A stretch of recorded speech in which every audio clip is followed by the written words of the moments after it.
stationed in Korea, and we all in Korea used to be living in one building. So if you were like a specialist or below, you would live in this building, or E5 and so on, you'd live in another building.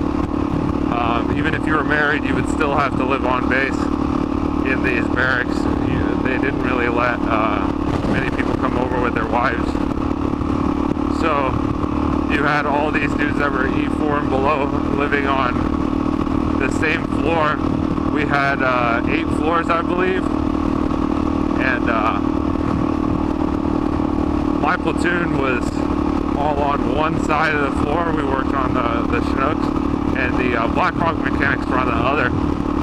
Well, everyone on our side went out and bought airsoft guns. We had a little airsoft war where anything goes. It was the old guys versus the young guys, and the old guys made the rule: no matter where you go, you always have to be armed.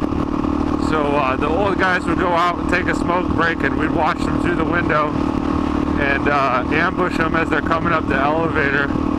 And one of the funniest things was one time when we watched them come up and the doors open on the 6th floor. There was like 4 or 5 of us standing there just laying into them with airsoft BBs, and some other dude that was going up one more floor had some Korea girl with him, and she was just screaming.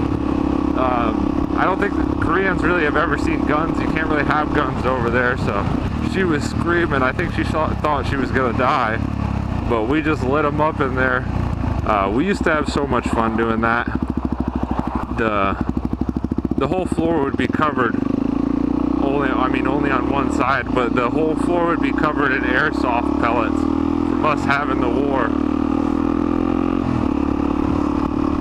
It all ended one day when one of the guys was being fucking stupid. He's really retarded. He brought up something like that, like, oh, can you guys please clean up the BBs after you guys get done with your war? But he brought it up at a platoon meeting when he knows damn sure you're supposed to bring it up in the E4 and below, like, just come talk to one of us and we'll fix it. There is something called the E4 Mafia in the military. I'm pretty sure it's gone now, but we all stick together. But it was fun times. I did a lot of crazy shit over in Korea. A lot of dumb shit too, but that was one of the good times.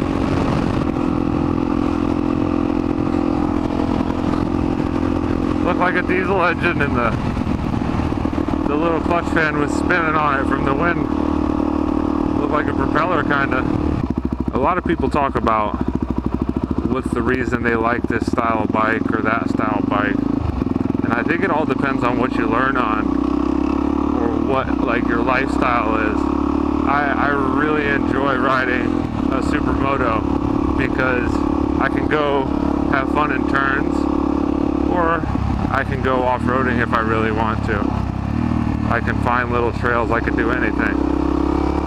Street bikes are fast, and they can do turns sometimes depending on what it is. But Harleys, I never really got that. I mean, I understand they're more of a cruising bike, but that's not what I really like to do. If I wanted to go long distance, I would just jump in a car.